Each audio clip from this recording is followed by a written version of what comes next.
Once again, good morning all of you, and I welcome you to another video. This video is regarding financial ratios. So in here we are going to see what are the different kinds of ratios which we have in account in financial management part, and how these ratios are used by the company to analyze the financial performance of the company.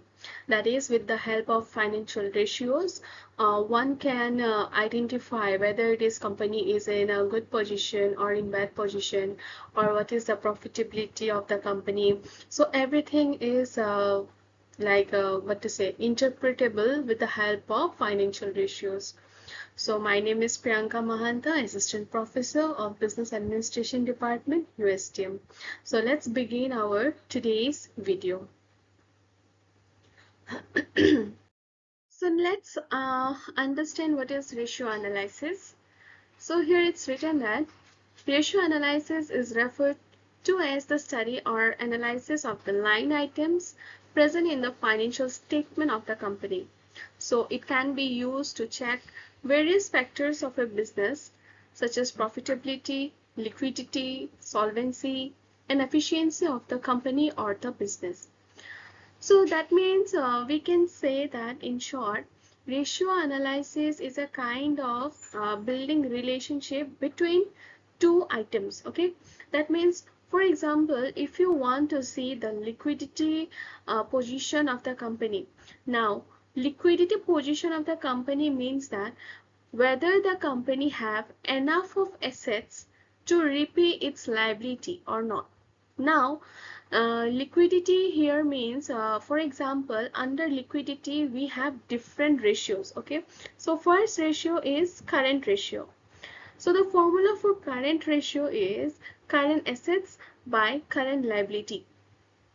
Now, what is current assets and current liability?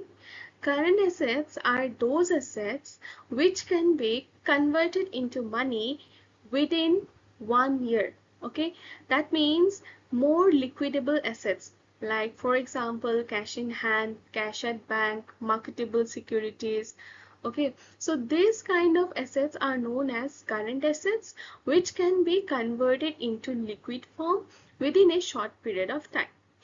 Now, what is meant by current liability? Current liability means the debt of the company. Okay, where the company needs to pay money. Okay, that means the company has to pay money from whoever he has taken such kind of debt. He is liable to pay the money. Okay, the company is liable to pay the money. So current liability means those liabilities or those payments which are to be done by the company within a short period of time, or we can say within 1 year. Okay, so within 1 year, what are the payments that are to be made by the company? Okay, so now when we are doing this liquidity ratio, that is under liquidity ratio, when we are doing the current ratio, the ideal current ratio is 2:1. Okay, 2:1. So here we are building a relationship that is 2:1. 2 means the current asset and 1 means the current liability.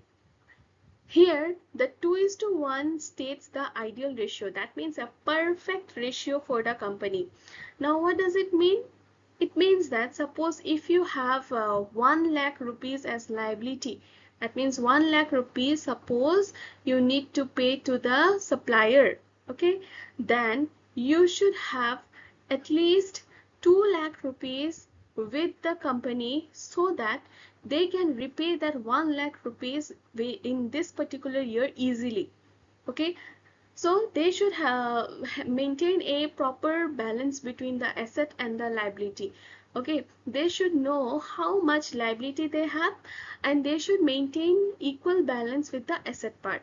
Okay, so the current assets should be enough to pay the current liability, but we can say that they should keep twice the liability over there to make a ideal ratio for the company. Fine. So ratio ultimately helps us to build relationship, right? We are understanding here that 2:1, 2:1 means 2 is the part identifying the asset part and 1 means the liability part. Okay, that means easily we can understand that if liability is 1 lakh, our assets should be of 2 lakh. Okay, now let's move on. Here is written that ratio analysis is mainly performed by external analysts, as financial statements are the primary source of information for external analysts. So the analysts very much rely on current and past financial statement in order to obtain important data for analyzing financial performance of the company. So the data or information thus obtained during the analysis is helpful in determining whether the financial position of a company is improving or deteriorating. Now, definitely, these ratios can be mainly used by the external analyst. Okay, because external analyst does it because uh, they have the information, right? They have the financial statement of the company. But instead of going through that whole financial statement, it is much easier to understand with these simple ratios, right? It is much easier for people, for the analyst, for the investors, okay, for the general public to understand with the simple numbers instead of these big numbers that are present in the balance sheet. Okay, that is in crores and this and that thing. So it is not possible for everyone to understand that big numbers. So instead of that big numbers, we can convert that information, convert that data that the company has provided in the financial statement into simple ratios. So when ratios are done according to the need of the investors, they can easily identify the position of the company. Whether they want to see the profitability, then they can do the profitability ratios. If they want to see the solvency part, they can do various solvency ratios. Okay, so depending upon them, whatever they want to know, they can just uh, like what to say, they can just use this ratio part because it is much easier to understand, and in simple numbers it is instead of the big numbers.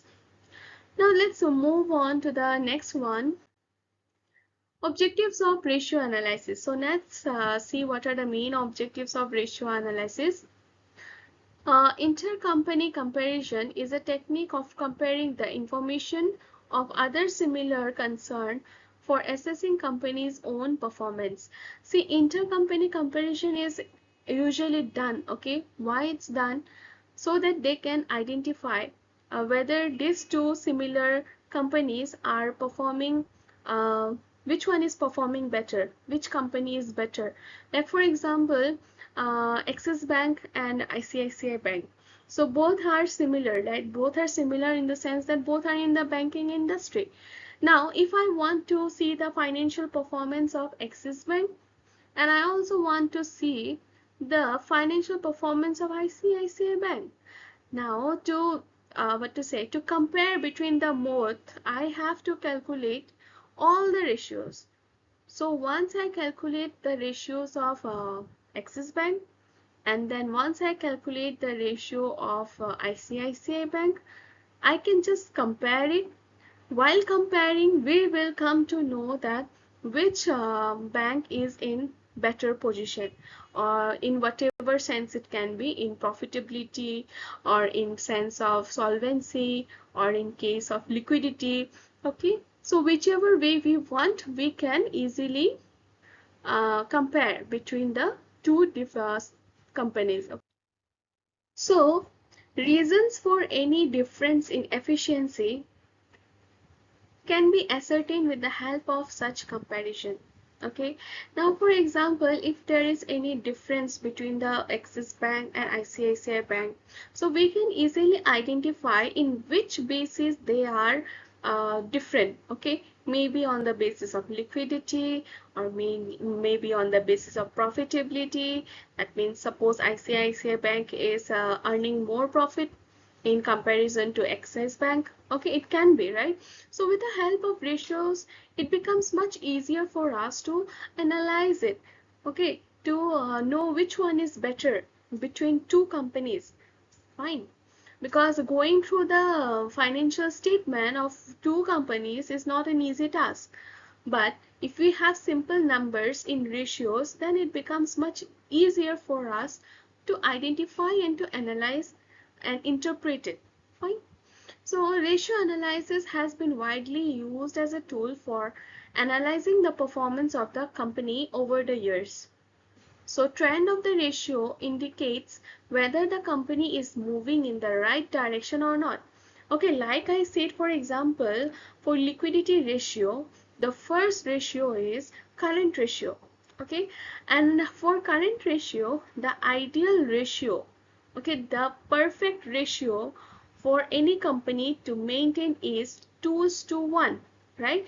2:1 is the perfect ratio that the company needs to maintain their current ratio. Fine. Now, when we are calculating the ratio, the current ratio of maybe Axis Bank or maybe ICICI Bank, so suppose the current ratio, just an example, suppose the current ratio of suppose Axis Bank is coming around 3:1. Fine. 3:1. That means 3 indicates the current assets and 1 indicates the current liability. Now we can interpret here something, right? That is, ideal ratio is 2:1, but they have an current ratio of 3:1. That means they have more of assets than it's actually required to be kept in the company, right? That means they are not utilizing their assets in a correct way, maybe, right? They are not investing their current assets to earn some kind of revenue.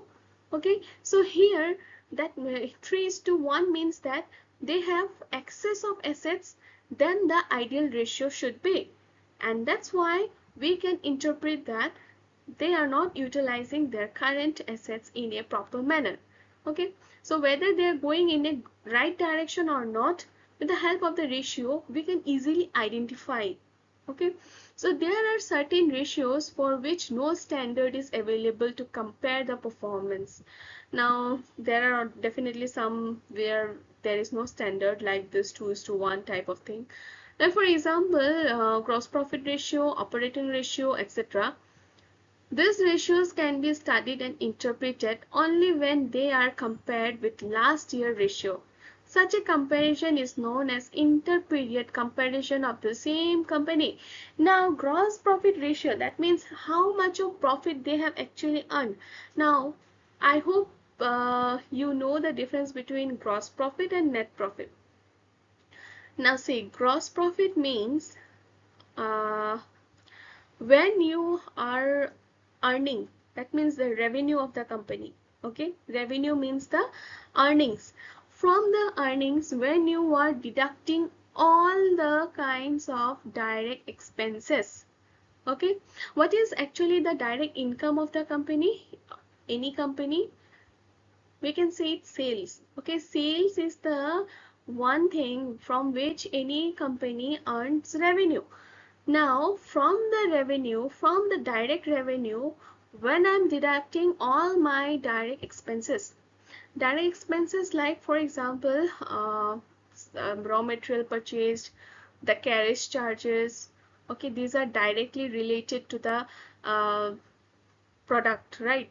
So that's why all the direct expenses are deducted, and after that whatever is left out, okay, from revenue after deducting the expenses, whatever is left out is known as gross profit.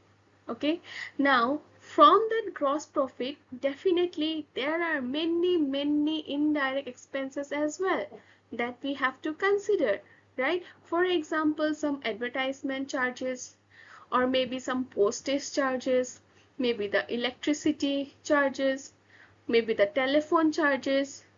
Okay, so this kind of small indirect expenses are also to be treated as expenses, right? We have done it. So from that gross profit, when we deduct all the possible indirect expenses, and at last whatever amount is left with us, that amount is known as the net profit. Okay, Now here it's written that such ratios where we want to know the gross profit ratio or the operating ratio, okay, we don't have any kind of standard like the current ratio, okay, the ideal ratio kind of thing, how much it should be. Okay, so here what we can do is that we need to compare uh, the ratio of the same company for past 2 years, like compare inter period, last year का इस साल के साथ compare करेंगे तो हम लोग को पता चलेगा whether they are improving or whether they are deteriorating. Fine. So here it's written that the objectives, right? Point wise it's given to show the firm's relative strength and weakness. So when we are doing ratio analysis, it will help us to know what are the strength of the company and what are the weaknesses of the company.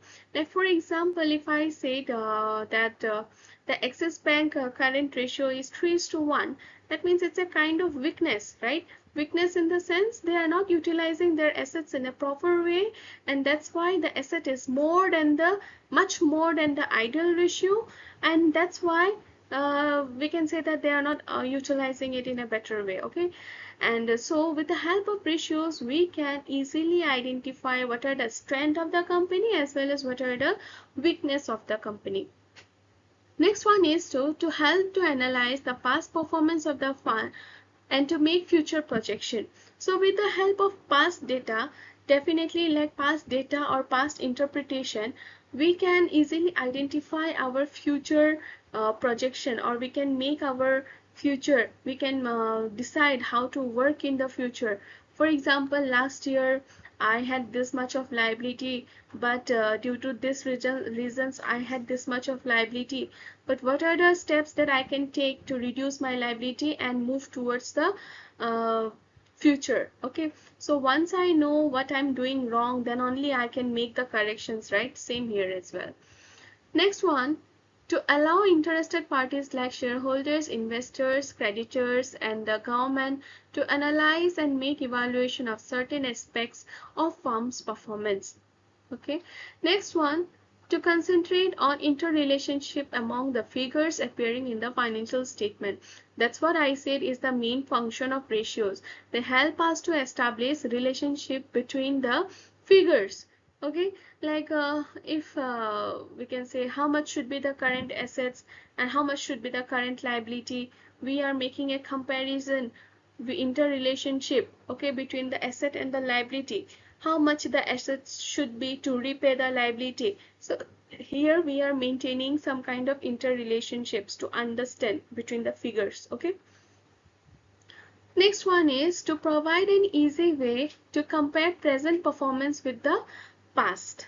Okay, to depict the areas in which the business is competitively advantageous and disadvantageous. This is similar to the first one itself, strength and weakness part.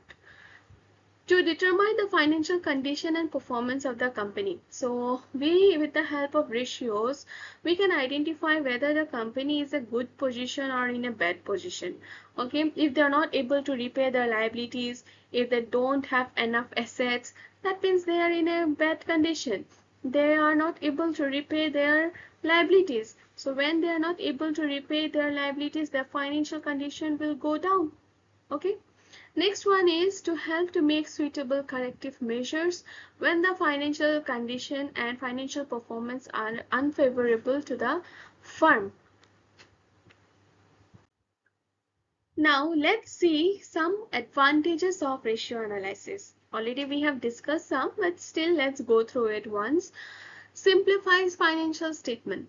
Okay, we have already discussed it. Instead of going through the big numbers in the financial statement in crores, okay, that is the balance sheet, or in the profit and loss statement, it is much easier for us to study the ratios, that is in small numbers, right? 2:1, 3:1, like that. So ratio helps us to tell the whole story of changes in the financial condition of business. Okay. Next one, analyze past and forecast future. We can take out ratios of the previous years, compare it. While we are comparing, we will be able to identify that where my mistake is and how I can improve in the coming future. So once I know the mistake that I have done in my past, accordingly I can take necessary steps to shape my future. Okay. Next one is decision making and cost control. So it serves as a useful tool in management control process for decision making and cost control purpose. Next one summarizes accounting figure. So it's the same thing. It makes the accounting figures easy to understand and highlight the interrelationship between various segments of business. You want to see the profitability, you will be having relationship between the revenues part, okay, the cost of goods sold part. If you want to see the liquidity of the company, you can see the current asset and the current liability part. So here you are making an interrelationship between the figures in the financial statement. Fine. Next one is overall profitability. So different users of accounting information make use of specific ratio to meet or satisfy their requirement. Okay. Now maybe me as an investor, I want only to see the liquidity of the company. Okay. It depends upon investor to investor, user to user, what they actually want, how which decision or which information will satisfy my requirement. Okay, so accordingly I can uh, take out the ratios. So but the management is always interested in overall profitability and efficiency of the business enterprise. Next one is liquidity position. The short term creditors are more interested in the liquidity position. Okay, short term creditors, suppose I have given or invested money into one company for 1 year. Okay, I have given the money. So I have invested my money there. So I am really I need the money back, right? I need the money back along with the interest. So I am definitely interested to know their liquidity position. That means their current assets and current liability relationship. How much current asset they have. They have enough of current asset to repay my liability or not? Okay, so I should know that whether they have enough of the assets or not, because definitely I need my money. So it's my interest.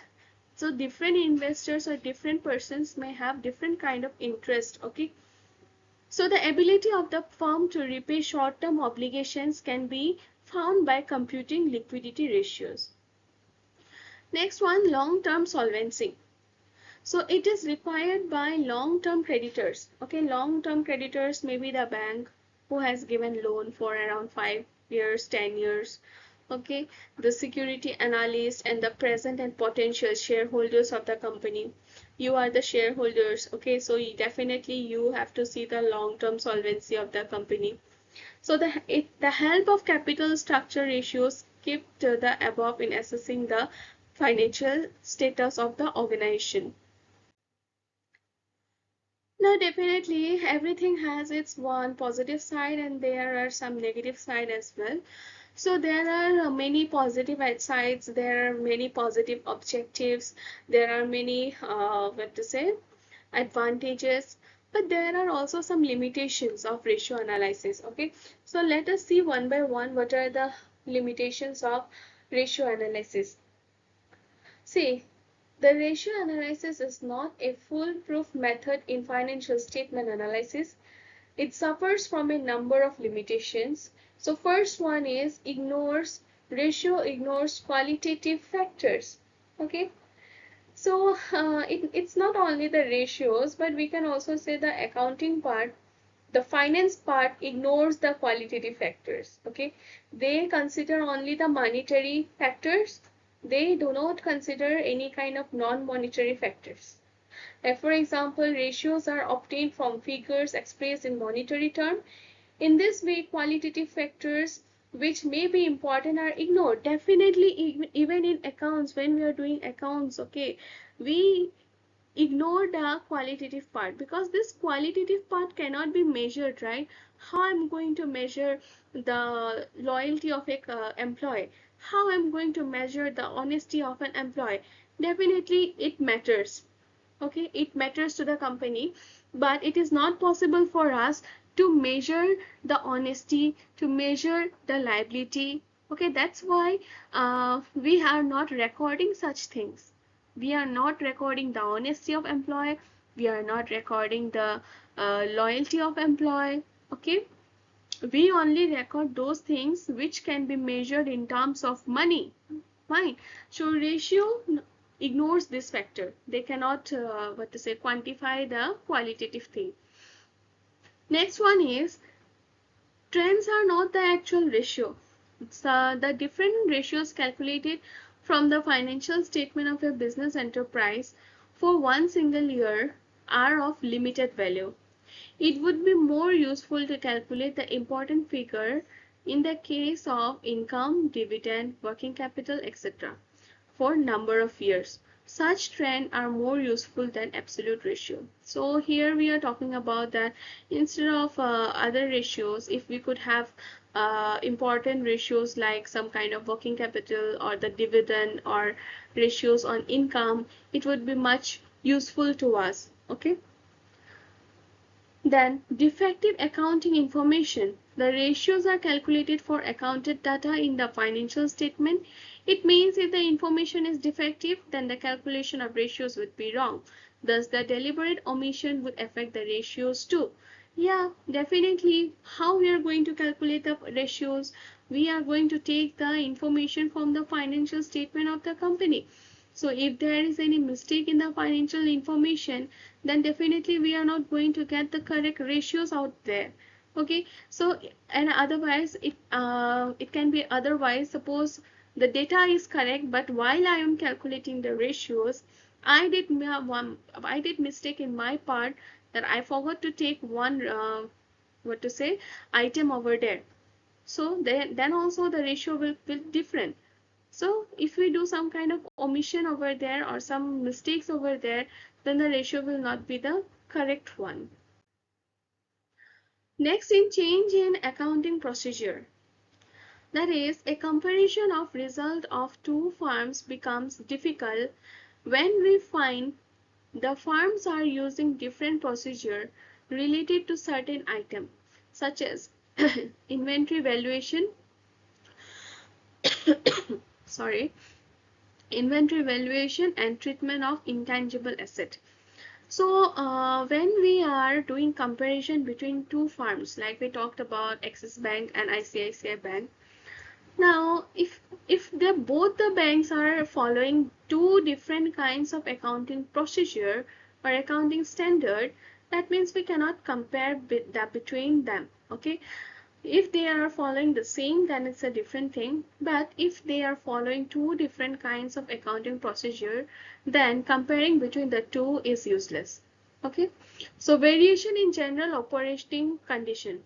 While interpreting the results based on ratio analysis, all business enterprises have to work within given general economic conditions, state of the industry in which the firms are operating, and the position of the individual companies within the industry.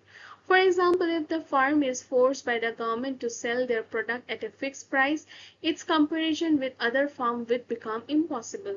Okay, so if there is certain kind of conditions, if the government has put a restriction that you to one particular company that they need to sell their product at this price itself, so we cannot compare the financial statement of that particular company with any other company, because this such kind of condition is not same for all.